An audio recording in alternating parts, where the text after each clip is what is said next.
Nuestro invitado de hoy es el dramaturgo y director Mauricio Cartún, un creador indispensable en el teatro argentino. Es el autor de obras como La Madonita, Terrenal o aquel Chau Mister X, que hoy es clásico. Mis favoritos, personalmente, A la de Criados y El Niño Argentino, entre tantas obras trascendentes a lo largo de casi 50 años de trayectoria. ¿Me equivoco? Sí. Yo trato de no contarlos por una cuestión natural de sobrevivencia, pero ponele 50 años.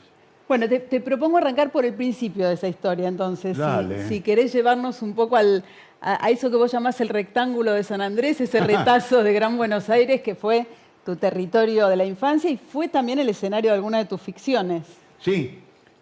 Bueno, convengamos que siempre digo, la infancia ha sido tradicionalmente una cantera de imaginación y yo pasé por ese momento. Tengo varias obras, efectivamente, que transcurren ahí en San Andrés, en el barrio, en el Club 3 de Febrero. El año pasado me nombraron socio honorario del Club 3 de Febrero. La recibí con gran alegría porque trabajé tanto en el imaginario de ese club. Sí, San Andrés, provincia de Buenos Aires, imaginario conurbano. Chico tímido, no jugaba demasiado al fútbol a diferencia de todos los demás. Leía mucho, cierta condición de lector compulsivo, que por entonces, convengamos, no era por ser un chico demasiado intelectual, sino porque la tele tenía muy pocos programas. Después el entretenimiento fue la televisión. Pero sí leía muchas novelas de aventura, bueno, Salgari, Verne, la colección Robin Hood clásica de mi generación. De tapas amarillas. La de tapas amarillas, que las conservo. Yo, en mi carácter de acumulador compulsivo, nunca tiro nada. Si no tiro las bolsitas de polietileno, menos voy a tirar la colección Robin Hood. Así que sigo con ella. Y lector, como nos pasa siempre a los lectores, hay un momento donde empezás a mirar qué hay del otro lado de la página, ¿no? Como mirar del otro lado del espejo. Uno quiere traspasar, decir, ¿cómo se escribió esto? ¿Cómo fue? Con timidez al principio, también con sensación de que no me salía, empecé a escribir algunas cosas. No, por supuesto no las mostraba y cuando las leía las aborrecía. No era teatro entonces. No. Escribía cuentos, empecé escribiendo un diario, luego seguí escribiendo cuentos y me pasó algo fortuito y, mirá, yo no dejo de hacerle los créditos. Siempre que uno mira para atrás lo que siente es que la vida a veces te da escalones. La escalera de llegar al lugar al que uno quiere, a veces la gran complicación es que el salto es demasiado alto y a veces es muy difícil llegar. Salvo cuando, por ejemplo, como en este caso, yo había escrito algunas cosas sueltas, en el colegio me iba muy mal, los profesores me tenían cierta paciencia, me sabían alumno repetidor, y un profesor de italiano al que yo solía fastidiarlo, como los alumnos a los que le va mal, son fastidiosos no porque quieran serlo, sino porque se aburren. Y entonces él un día me hizo una especie me propuso un pacto de caballeros y me dijo, Cartún, cuando usted lee, no jode, lea, no va a aprobar la materia, pero lea, no me haga problema, yo lo dejo, si usted lo que quiere es eso, lea. Leí durante un par de clases, un día no tenía nada para leer y en el mismo cuaderno de italiano abierto al cohete, porque nunca había escrito nada, escribí un cuento. Y cuando lo terminé sentí que había encontrado dos cosas. Primero, el placer inefable de hacer una cosa cuando tengo que hacer otra.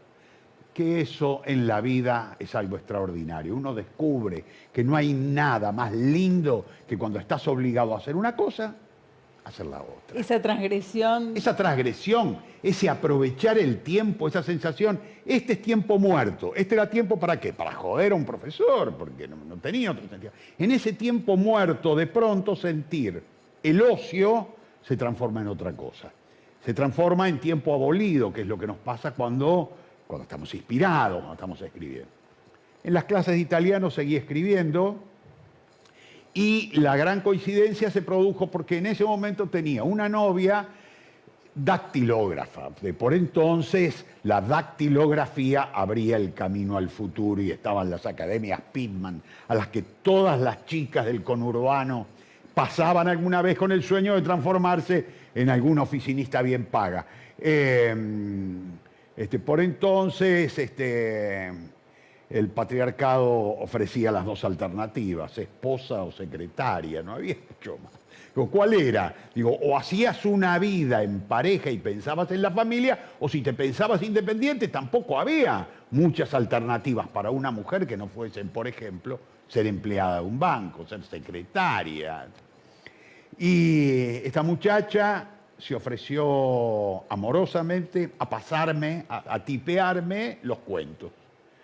Llegó a tipear uno solo. Lo terminó. Me di cuenta que ahí había algo muy power, que era que cuando uno trabajaba pasando un texto, también lo corregía, porque la propia idea de pasarlo a texto impreso le daba una especie de hipótesis elegante, ¿no? Tenía que estar bien, porque ahora iba a estar en texto impreso. Lo terminé, lo tuve ahí dando vueltas. Un día vi que había un concurso de cuentos, una editorial de por entonces que se llamaba Hoy en la Cultura. Tenía una revista que creo que dependía del PC, tenía mucha vinculación con los escritores de por entonces, con Abelardo Castillo. Y de manera medio temeraria me presenté con ese cuento que había escrito en la clase de italiano, que había tipeado mi novia Cristina, y en el marco de estar cursando quinto año en un nocturno a los 20 años. Y lo gané. Y este fue el escalón. De pronto, en el marco de... Había muerto mi padre. Yo había heredado, junto con mi hermano, un puesto en el mercado de abasto. Ese era nuestro trabajo. Me levantaba todos los días a las 3 de la mañana para ir a trabajar al abasto. Al mercado de abasto de San Martín. Sí, al de San Martín, no este de aquí. A pesar de que aquí veníamos mucho. Y tampoco tenía mucho más horizonte por delante. Estaba terminando quinto año y no pensaba estudiar, porque iba a estudiar si tenía que levantarme a las 3 de la mañana, era imposible. Vivía allá en San Martín. Y de pronto vislumbré una especie de futuro curioso. Entonces, ¿hay algo que hago bien? No es verdad que si no podés aprobar el secundario, nada de lo que hagas lo haces bien. Digo, esto sí lo hago bien. Agarré por ese lado. Y agarré por ahí. ¿Y el mercado del abasto fue también una cantera? Mira, vos sabés que es muy curioso. Recién ahora, tantos años después, empiezo a capitalizar un poco ese imaginario. Mira, es un imaginario tan desmesurado. Me imagino, por eso te lo pregunto, que no se integró a tu universo como dramaturgo. Mira, es demasiado. Casi te diría, yo cada vez que tomaba imágenes de esa vida mía en el abasto, parecían artificiales, parecían exageradas, porque de verdad los personajes eran personajes desmesurados, digo, fuera de toda proporción. Y entonces nunca se terminaron de integrar. Es curioso, este propio barrio mantiene todavía algo de eso. A pesar de que no está el abasto, a pesar de que hay un shopping, llegando aquí, a 2 cuadras, encontré a 3 personas sobre un colchón repartiéndose unos objetos que parecían haber salido recién de una cartera de mujer. Había algo casi como obsceno en el sentido de personas en condición de calle, pero que no ocultaban cierto lugar más marginal, de cierta impunidad. Y creo que ha quedado algo en el barrio que sobrevive todavía a esa condición de mala vida que tuvo. De ese ambiente de avería de principios del siglo XX, digamos. Exactamente, exactamente.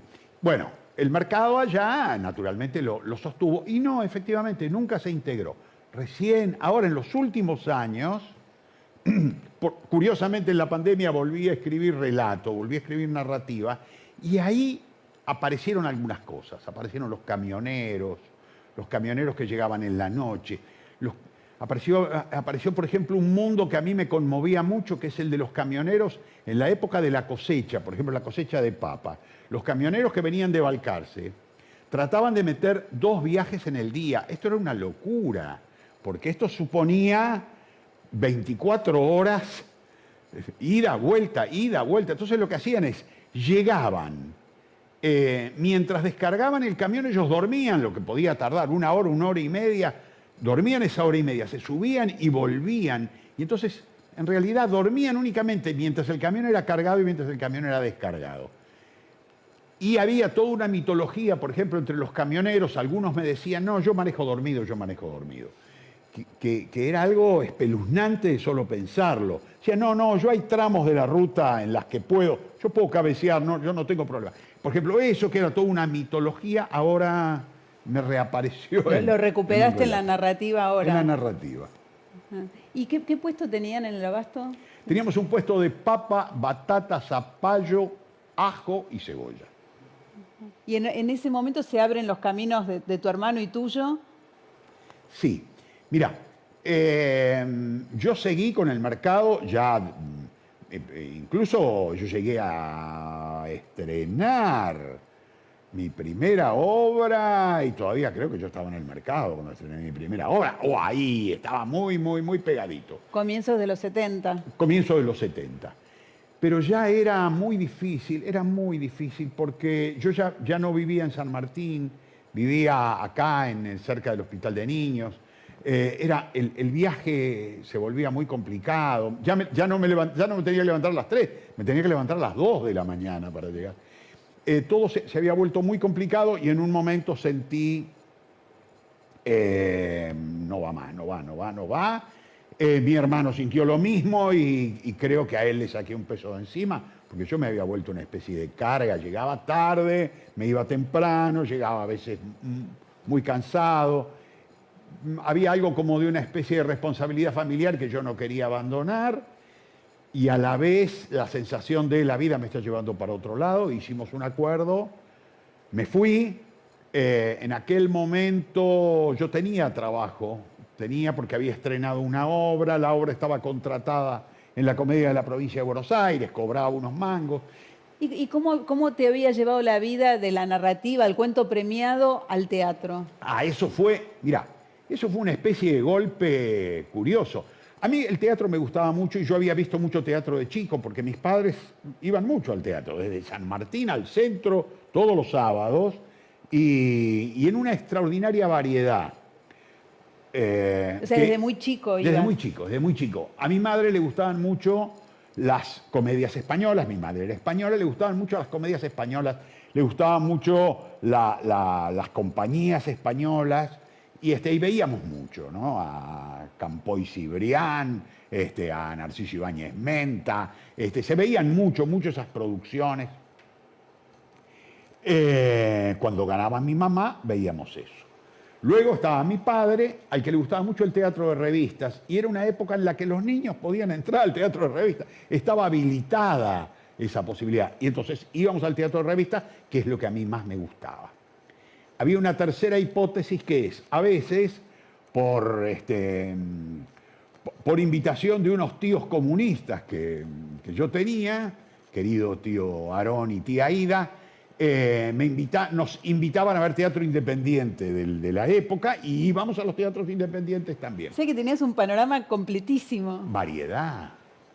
Había visto mucho teatro. Seguí yendo al teatro luego. Y lo tenía en la cabeza el teatro, pero nunca se me había ocurrido escribir, ni siquiera se me había ocurrido leer teatro.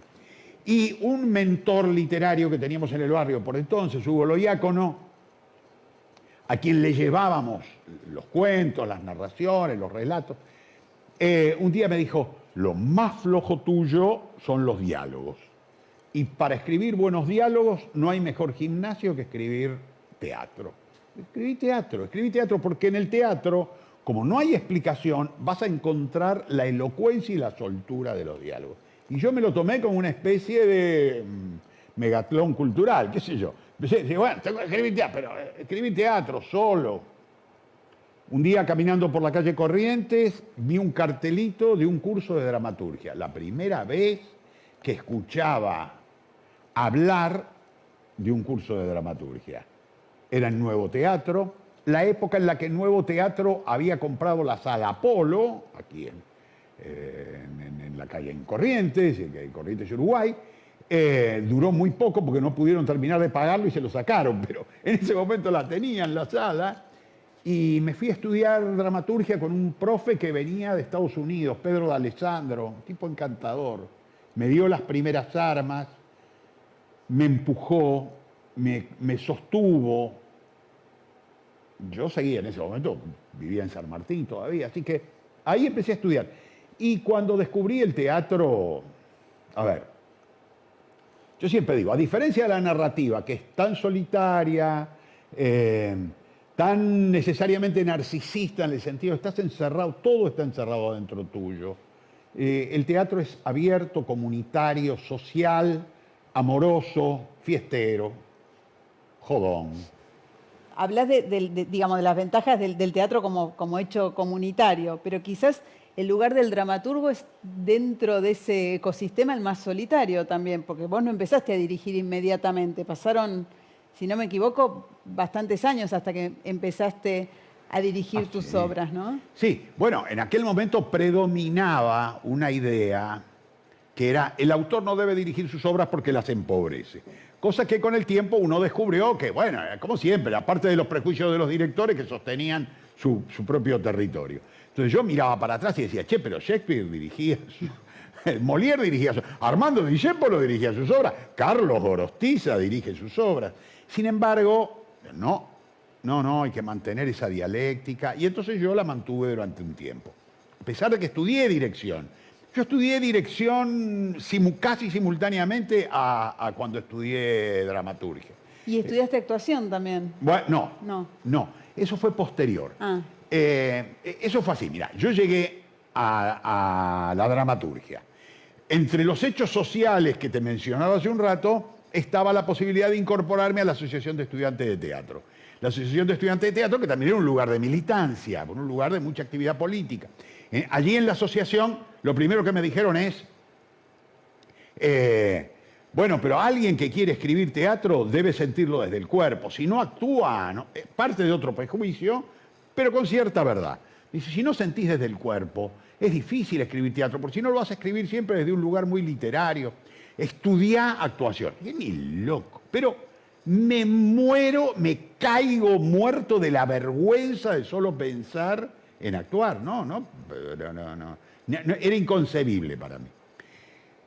Entonces, unos amigos me dijeron, bueno, pero yo ya había armado una especie de grupo en el que estaba escribiendo una creación colectiva en la que yo estaba escribiendo la dramaturgia. Me dijeron, mira, estamos estudiando en el IF, estamos estudiando expresión corporal. Acá vení, te vas a acercar al mundo de la actuación sin necesidad de tener que actuar. Yo me lo imaginaba, qué sé yo me lo imaginaba más como ir a hacer gimnasia, expresión corporal. Ahí empecé. Carlos Moreno, Morenito, Lito Cruz y Martín Argemián eran los profes. Después, con el tiempo, vi un espectáculo de Augusto Boal, que había venido a un festival, Augusto Boal, director brasilero, había venido a un festival, me fascinó, me encantó. Yo quiero hacer eso. Armamos un grupo, empezamos a trabajar una creación colectiva con la técnica de Augusto Boal. En el interín, Augusto Boal se exilia en la Argentina y arma un curso de teatro aquí. Este es el tipo en el que yo tengo que estudiar. Pero el único curso que daba era de actuación. No tengo más remedio. Yo siempre digo, ahí uno de los papelones más grandes que recuerdo en mi vida es haber ido a anotarme a ese curso e insistirle a la secretaria que anotaba de que yo me anotaba exclusivamente como oyente. O sea, no existe el carácter de oyente. ¿Cómo vas a ser oyente de un curso de actuación? Me anoté, No tuve más remedio en algún momento que actuar y actué. Después terminó ese curso y Augusto nos convocó a algunos alumnos de ese curso a hacer un espectáculo y lo hice, así que llegué a estrenar como actor. Luego un espectáculo que yo había escrito en aquel momento, un espectáculo de barricada, civilización o barbarie, era casi orgánico que yo me incorporase al grupo, me incorporé y actué. Pero nunca tuve una formación formal como actor, nunca me sentí actor y lo más cerca que estuve de la profesión fue durante la época de la dictadura, época de gran hambruna, tratar de poner en valor esa pequeña experiencia y hacer algunas películas siempre en condición de bolero. Yo decía, no me den letra porque la letra me marea un poquito, pero si hay que decir... Un bolo... Sí, yo un bolo hasta bolo mayor me animo, 10 palabras seguidas me animo a decirlas con cierta verdad. Y entonces... ¿En qué películas? Porque alguna vez escuché que tu hijo se divierte descubriéndote. Cada tanto me mandan porque están en YouTube. Los Superagentes, Olmedo y Porcel, Andreita del Boca, Palito Ortega, las películas populares de la época. Debe haber trabajado en 15 películas. Fueron años en los que continuamente me llamaban, y como son bolos, el bolo da la posibilidad, como no te expones mucho, te da la posibilidad de, termina una película, te llaman para la otra. Y uno empieza a aprender también la estrategia de tratar de que se te vea poco la cara. O sea, ¿era como un trabajo, una tarea un poco vergonzante o era exponerte poco para no quemar, para tener la posibilidad de repetir? Más eso. Más la posibilidad de repetir, la sensación de, la verdad, esto que estoy haciendo no tiene ningún prestigio, no me posiciona en nada de lo que yo quiero hacer, pero me lo están pagando, estoy viviendo de esto. Claro. Sos un dramaturgo de enorme prestigio, ganado a través de los años, de los premios, los reconocimientos del público, de la crítica, y al mismo tiempo no te peleaste nunca con lo popular, incluso con lo comercial, cuando, por ejemplo, incorporás referencias musicales que pueden considerarse poco prestigiosas en tus creaciones, o cuando defendés o actualizás determinado léxico que también puede considerarse, digamos, alejado de lo que sería prestigioso o de lo que respondería a un sentido de alta cultura. Sí. O sea, reivindicás un montón bueno, de hecho, te he escuchado decir que trabajás con desechos. Sí. Mira, a ver, hay un momento en el que cuando uno empieza a producir como artista, trabaja mucho con el modelo de aquellos artistas a los que uno admira. El gran riesgo es la pérdida de la identidad estética y de la identidad poética en manos de estéticas y poéticas ajenas.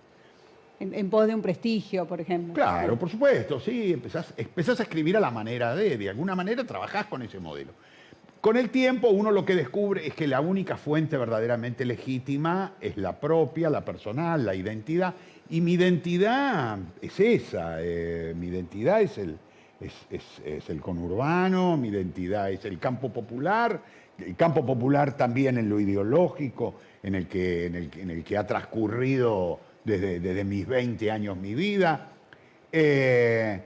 Y uno, digamos, cuando uno descubre eso, descubre la cantera, lo que yo te decía hace un rato del barrio. Cuando uno descubre la cantera, lo que siente es que es inagotable, que se trata simplemente de volver y tomar, y que es interminable, que está ahí siempre ofreciéndose.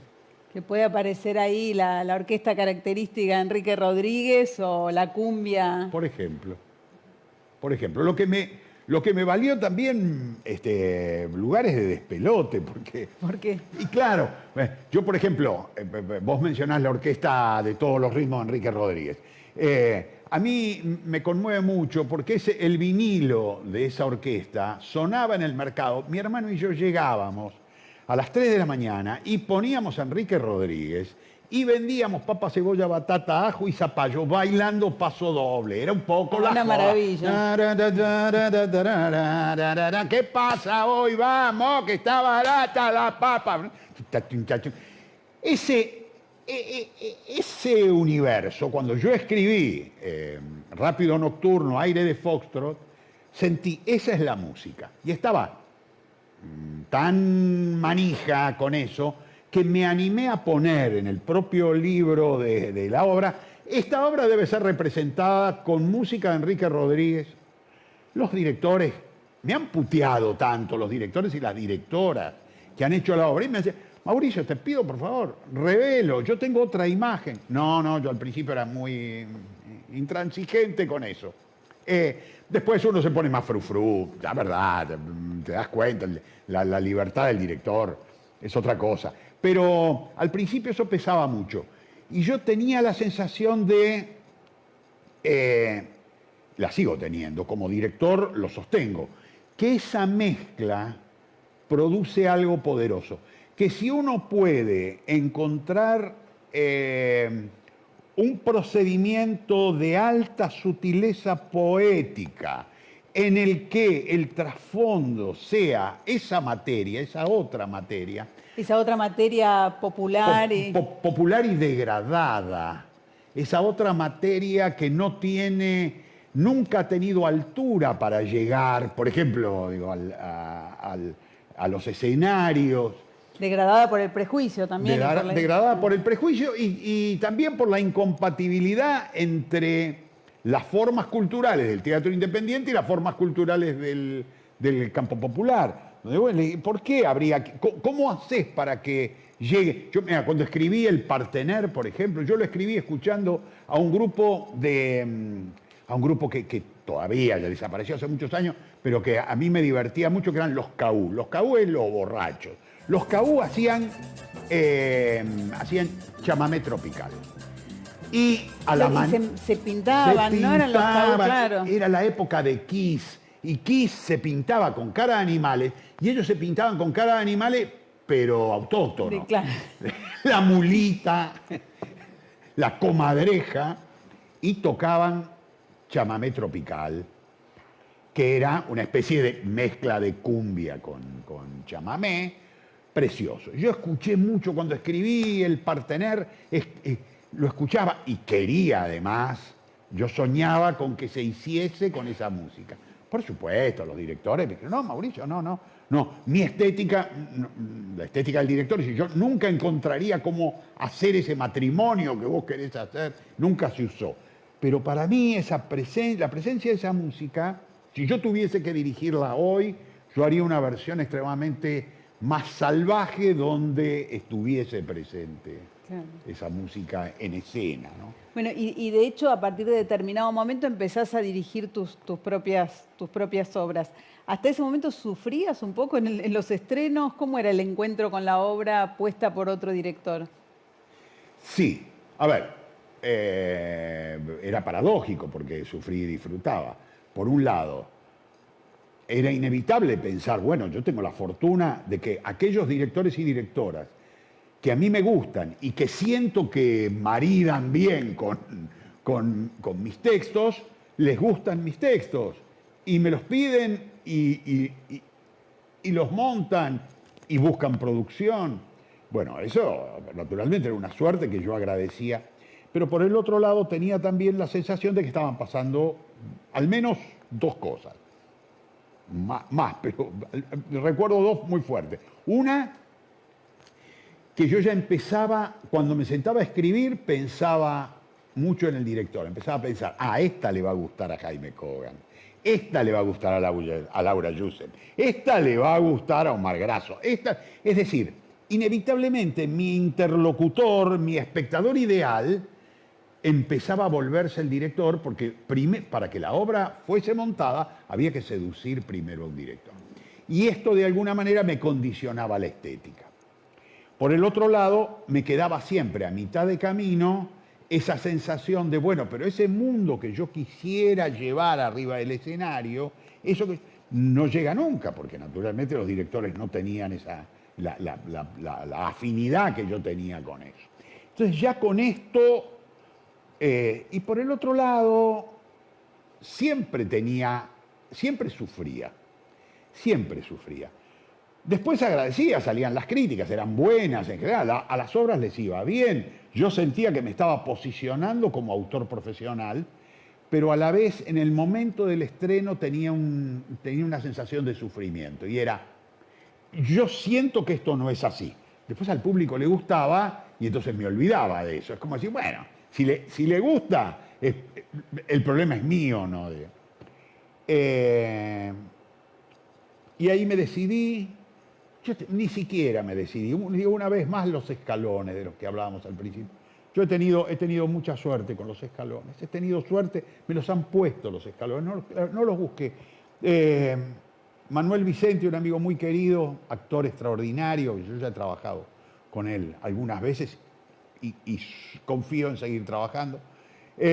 Manuel un día me dijo, Mauricio, si vos alguna vez querés ponerte a ensayar algo tuyo y querés dirigir, yo estoy dispuesto, no importa cuándo, dónde para hacerlo. Si vos querés ponerte a dirigir, que siempre decís que estudiaste dirección, yo estoy dispuesto. Y la verdad, para mí fue un gran empujón esto, porque soy un gran actor. La Madonita fue mi primera experiencia. Lo llamé a Manuel le encantó el personaje que le propuse, y Manuel me propuso, bueno, a ver, ¿quién? Inmediatamente apareció Roberto Castro. Roberto Castro propuso a la actriz, a Verónica Piaggio, y se armó un elenco con el que trabajamos muchos meses en mi estudio. Fue... a ver, ¿por qué no dirigía? Primero porque me iba bien sin dirigir, porque me iba bien escribiendo y otro montado. Pero también porque yo pensaba,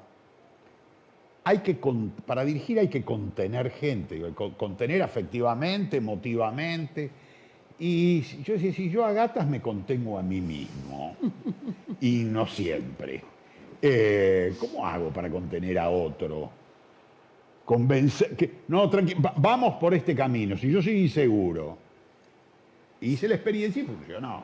Y sin embargo sos un gran maestro de dramaturgos y contenés las búsquedas y la ansiedad, bueno, ya de varias generaciones de dramaturgos que se formaron con vos. Cierto, y ahí también es contener. No te podría explicar por qué, no sé muy bien por qué. Tal vez, porque me formé en una escuela de contenedores extraordinaria que fueron los talleres de Ricardo Monti. Aprendí en la experiencia de trabajar con un maestro como Ricardo el arte de la paciencia y la contención de la ansiedad del que escribe. Mirá, creo que es la primera vez que lo veo con tanta claridad. Sí, claro.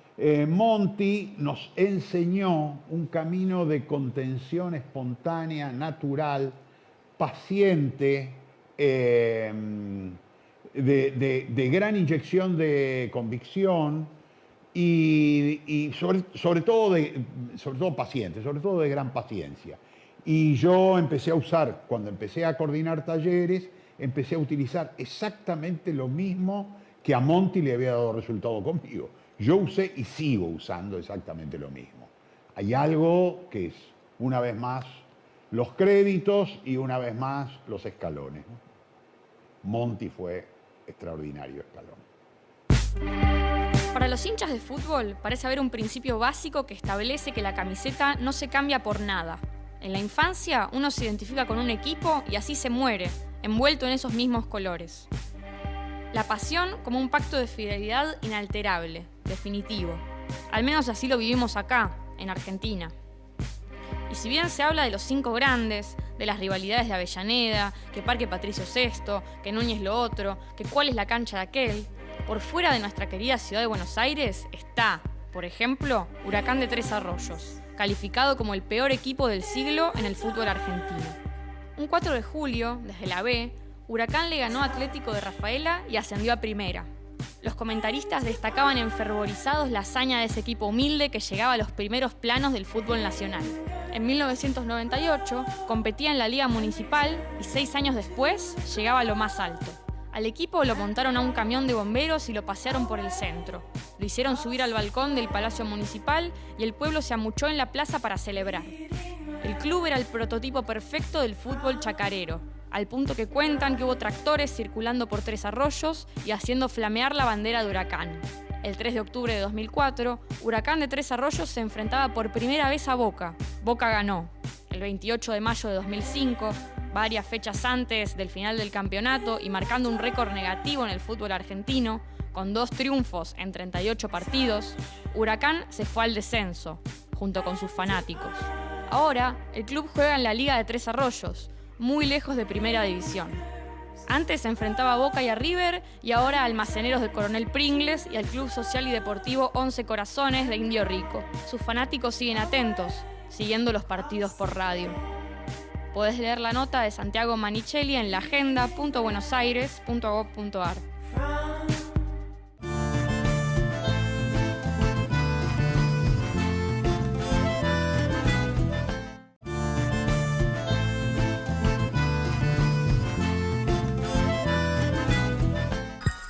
Entre los consumos en torno a la estética hay una nueva moda, las trampas de sed, que son una variación menos elegante de la autofoto o selfie que viene consolidando. Mal y pronto, una trampa de sed es un tipo de publicación en las redes sociales que tiene como objetivo atraer sexualmente a los espectadores. Debe entenderse como una situación en la que alguien desea tomar agua y otro se la ofrece solamente para negársela. Es una demanda por la que hay que pagar un precio más o menos alto. En la modalidad de autorretrato adulterado, salvo excepciones, casi todas las trampas de sed están concentradas en esa raza llamada celebridades. Trabar abdominales, juntar los pechos para compartir con seguidores el escote, bordear con el dedo los elásticos altos de bombachas y calzoncillos, poner la lengua así, sacar la lengua asá. ¿Por qué será que se ha vuelto irresistible este género de conquista remota? ¿O será de autoconquista? En el proceso de composición de los retratos se obtiene, por fin, la imagen que se desea dar bajo un estricto control de calidad. Es el género que no regala nada malo de lo propio. Las redes, en definitiva, suelen tender a eso, a mostrar únicamente bienestar, felicidad, belleza, cuerpos tallados, un relato ideal tras otro. ¿Y quiénes caen en estas trampas? Bueno, cualquiera, para eso están. Es una máquina que apunta al corazón sentimental de la especie humana para tenerla con el acto que más la debilita y más añora: mirar. La fuerza que empuja la mirada humana es irreversible. ¿Quién puede retirar la mirada de aquello sobre lo que se precipitó? Podés leer la nota de Juan José Becerra en laagenda.buenosaires.gov.ar. Vuelvo sobre este tema del maridaje de estéticas, de lenguajes, de tonos que por ahí a priori uno no vincularía y que en tu obra se entrelazan de una manera tan orgánica.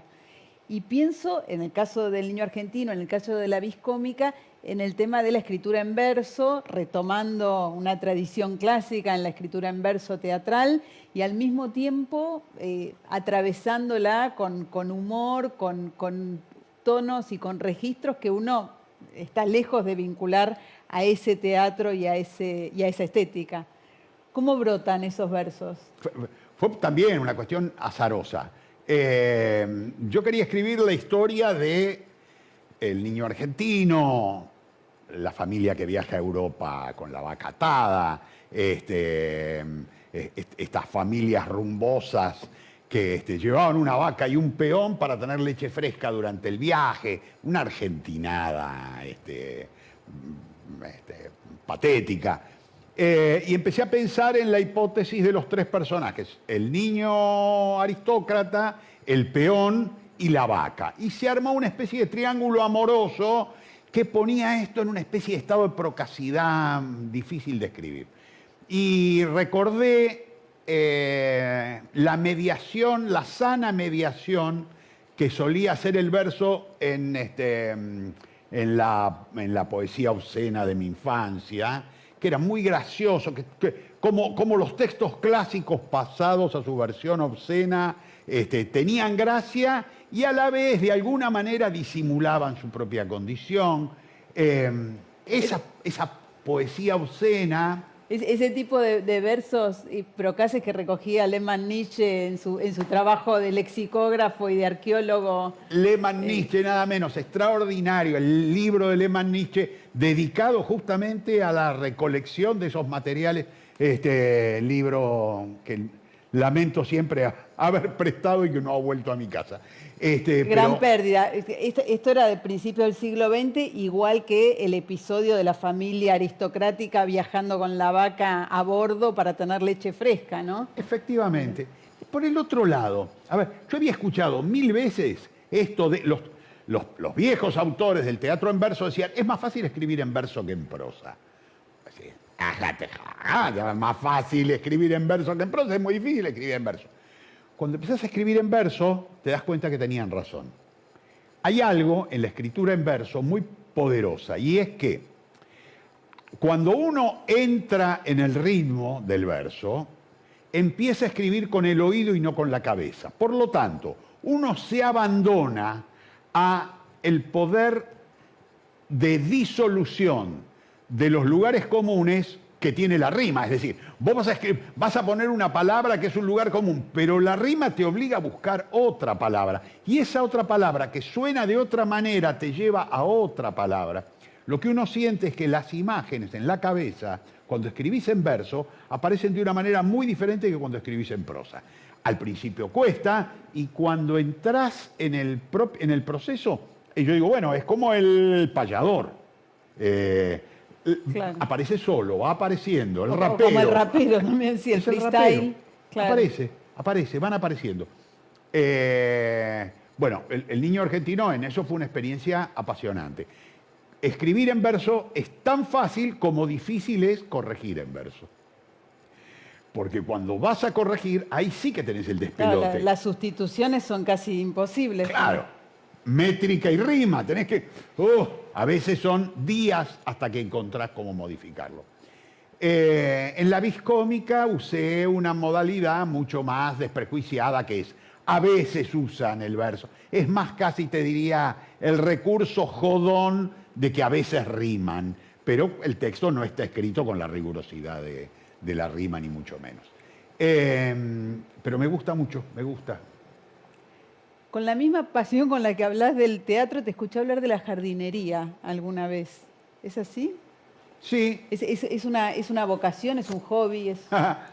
No, sí, es una pasión. Es una pasión, pero no es... A ver, no es hobby porque yo no lo hago en tiempo libre, sino que está presente siempre. Vivo aquí en un departamento con un balcón terraza muy grande, inundado, desbordado de plantas, plantines, digamos, un balcón que no luce como tal, luce más como una casa de plantas que como un balcón. Un vivero. Como un vivero que como un balcón, porque lo que me gustan son las plantas y no su efecto decorativo. Y tengo fuera de Buenos Aires también una casa donde tengo un gran jardín. No es hobby, porque yo no es que le dedico tiempo libre. La verdad es, el tiempo de mi trabajo está intercalado siempre con el jardín. Yo estoy siempre saliendo al jardín y haciendo algo. Estoy siempre metiendo las manos en la tierra. Casi te diría, a veces hago más trabajo en la tierra que lo que escribo. Pero si no lo tengo, no se me combina lo otro. Por ejemplo, mi vida es un sinfín de caminata, jardín y escritura. Y se van alternando. Alternando y superponiendo a veces, sí, o sea, escribís mientras caminás o creás mientras caminás. Sin parar. Yo digo, yo no puedo caminar sin la libretita de lo que hablábamos, la sagrada libretita, porque a la libretita va a parar todo. Uno cuando va caminando aparecen las imágenes. Y lo que uno descubre rápidamente es que las imágenes necesitan ser registradas o pierden su condición aurada. ¿Por qué algo te sorprende? Yo siempre digo, es material aurado, es un material que contiene algo por lo cual uno siente la sorpresa de ese material. Si uno no lo registra, ese material pierde el aura. Uno se queda con la idea, pero no con la imagen que lo conmovió. Entonces, la libretita es es la cámara fotográfica, es el lugar donde uno registra eso. Si yo no camino, no aparecen. Y de todo eso que registrás, en esta etapa hay cosas que van hacia el teatro y cosas que van hacia la narrativa o hacia escritura después en redes o... De todo. De todo. Continuamente está el material laburado, por supuesto, aparece por demanda, porque la demanda es estoy escribiendo narrativo, estoy escribiendo teatro, o a veces estoy escribiendo teoría y también aparece. Pero la caminata, lo que siento es que es orgánico, que efectivamente siempre se ha hablado de esto. Muchos escritores han hablado de la caminata como el lugar donde la imaginación se suelta. Tiene que ver también con la multiplicidad de paisajes, el hecho de que ya los ojos no se posan en un lugar y por lo tanto la imaginación trabaja de una manera diferente, ¿cómo se llama? Lo relativo al movimiento es cinético. Cinético, claro. De una manera como cinética. que esa errancia te va también llevando... Claro. Exactamente. Ese errar va trayendo nuevas imágenes y entonces uno aprovecha mucho, yo por lo menos aprovecho mucho esa energía y registro, por supuesto con la seguridad de que parte de eso será aprovechado y otra parte no, otra parte desaparece. Cuando las libretitas están llenas, les pongo unas etiquetitas autoadhesivas y escribo en la tapa todo lo que contienen, porque yo tengo muchas. Entonces van a un estante donde puedo identificar, a veces digo, miro las tapas y digo, acá hay un fragmento de una cosa que estaba escribiendo, que a lo mejor hace 3 años escribí una imagen y ahora estoy retomando. Es decir, que haces acopio y después recuperás según la necesidad que se presenta. Sí. Y hay sí. muchas cosas que estuviste escribiendo y abandonaste, muchas obras. Interminable. Muchas más de las que he escrito, de las que he terminado. Siempre dicen, a mí me causa gracia, ¿no? Porque por ahí dicen, Mauricio Cartún, autor de más de 30 obras. Digo, no, autor de más de 100. 30 que tuvieron la suerte de que fueron estrenadas o publicadas. Pero obras que yo empecé a escribir y abandoné, interminadas. Obras en las que he trabajado más de 1 año y que no logré terminar. Sí. ¿Y obras que terminaste y no estrenaste? Tengo 2, solo 2. Las esperamos, esas 2. ¿Qué pasa con esas 2? Bueno, una estaba por ser estrenada, era la alternativa a la Viscómica, y opté por la Viscómica. Y después estaba tan ocupado por el laburo de director, con la Viscómica y Terrenal, las 2 en cartel y en gira, que sentí, no puedo agregar algo más. Ya dirigir la Viscómica con Terrenal en cartel fue tremendo, fue muy pero estresante de verdad. Y entonces dije, no, ni loco me vuelvo a meter en la misma. En aquel momento opté por la Viscómica y ahora pienso, no, mientras tengo algo en cartel no me meto a ensayar algo nuevo. Es una obra que se llama Baco Polaco y es una especie de versión criolla de Las Bacantes. Es decir que sumamos a una obra en la que ya conviven desde mitos bíblicos hasta episodios de la historia argentina, un elemento más, digamos, de reelaboración. Sí, los mitos griegos en este caso, digamos, la mitología griega, el teatro. No tiene elementos del teatro griego, elementos teatrales. Del lenguaje. Ni del teatro, ni de la estructura, no tiene coro. Pero sí tomé algo de los personajes, tomé algo de los personajes de Las Bacantes y trasladado a La Pampa, trasladado a una compañía ambulante de chicas que danzan, de bacantes, digamos. O sea, aparece otra vez la idea de la compañía que en la Viscómica es central y que aparte te permite una reflexión metateatral de las más interesantes y de las más singulares, ¿no? Sin duda. Mira, a ver, uno siempre está tentado en escribir sobre la propia profesión, sobre nuestro mundo.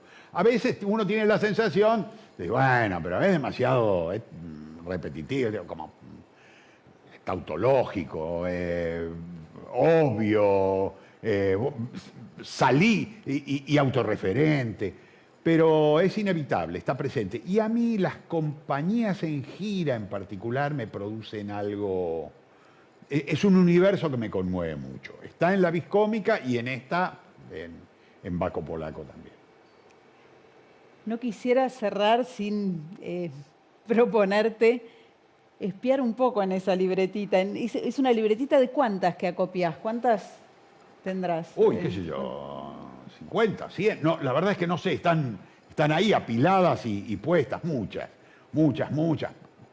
En alguna época eran cuadernos, por supuesto, papeles sueltos, ni hablar. Después a veces las clásicas servilletitas que después las doblo y van adentro de la libretita. La libretita va todo.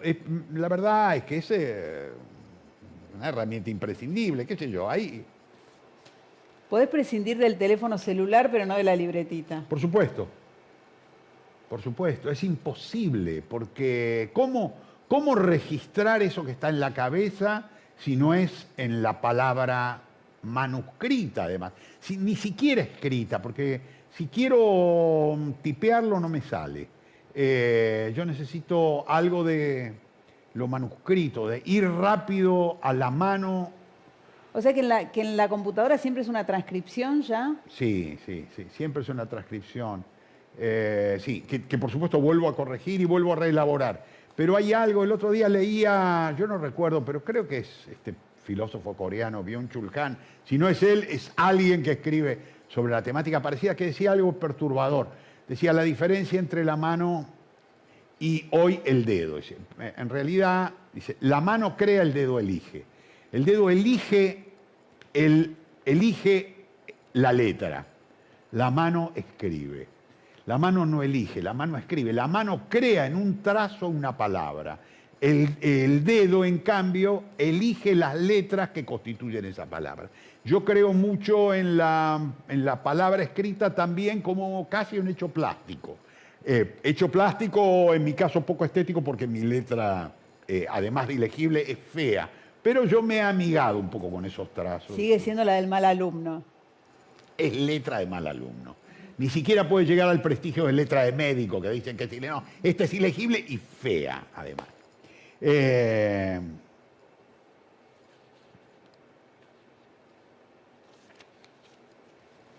A ver, algo. A ver qué encontrás por ahí para acá, despedirnos.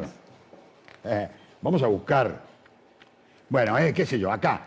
Un relato que el relato lo terminé y lo publiqué en alguna red social con la idea, yo publico, edito, reelaboro y corrijo en el propio posteo. A veces hago 10 versiones.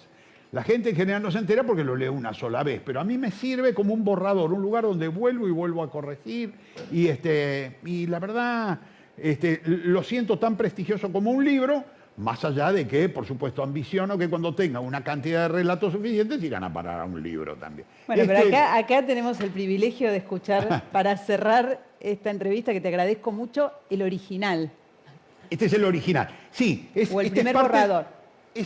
Ni siquiera es el acopio. Son las imágenes sueltas que después sí las fui armando en un original tipeado. O sea que pero nos asomamos a la cocina. esto es cocina, es cómo apareció. El relato se llama Rampacar, en recuerdo de un hotel alojamiento que había en un barrio donde yo vivía, en Carranza y Córdoba, que fue el primer hotel alojamiento al que se llegaba con el auto, había que subir, y entonces se llama Rampacar porque se llegaba a las habitaciones por una rampa, y esto, el cuento partió de una imagen de algo que me había contado un amigo que se había comprado un coche muy grande, un Ford Fairlane, tan grande que intentó subir por la rampa y quedó atravesado y no andaba. Entonces tocaban bocina las parejas urgidas por sexo y él daba marcha atrás y golpeaba contra las paredes. Y a mí, por un lado, me causaba gracia, y él me contó que su compañera bajó del coche y empezó a dirigir el tránsito. Y organizó. Entonces a mí eso me conmovió. Yo dije, bueno, a ver quién es. Por supuesto, creé un personaje imaginario que se llama Corina con K. Lo primero que apareció es que ella se llama Corina con K, que él es la cara del noticiero, de un noticiero muy conocido de aire, y que ella es su productora. Que él acaba de publicar una foto de tapa en Gente y puse la prole colgando lánguida. Lánguida sobre todo su hija mayor, que era modelo precoz, Procas. Es 24 de diciembre. Las parejas hacen la resurrección de la carne. Es el día de la despedida, digamos, las parejas de amantes que no van a pasar la Navidad juntos van a la tarde calurosa siempre del 24 de diciembre a un hotel alojamiento. Él tiene un Dodge Polara polarizado. Adentro frío como un polo.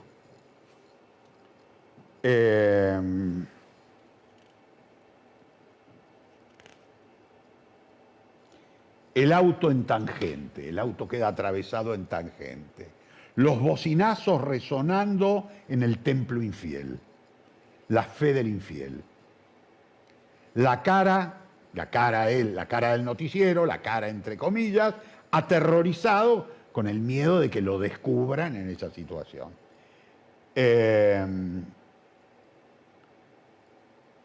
Desde una esquina aparece Cachi, Carla, remera de frutillitas, arenga, sale de una pieza porque no soporta los bocinazos, empieza a arengar y el cuento se arma con la compañera de él que baja y entre Cachi y Corina ordenan el tránsito y consiguen una especie de vía crucis infiel en el que vuelve a organizarse el amor de los infieles. Bueno, todo esto sigue. Todo esto es acopio, acopio, acopio, acopio. Cuando el acopio desborda, el cuento ya está listo. Hay algo así, ya está, ahora de lo que se trata es de ordenarlo. Yo creo mucho en la escritura desordenada, porque creo que todo intento de orden previo al orden que da la propia escritura es inútil. Es inútil y perturbador y negativo en términos de resultado. Creo, en cambio, en el placer de crear caos, sabiendo que en algún momento ciertos elementos de unión lo transformarán en cosmos. Para eso los acopios y las libretitas son fundamentales. Muchas gracias, Mauricio. Al contrario, muchas gracias a vos.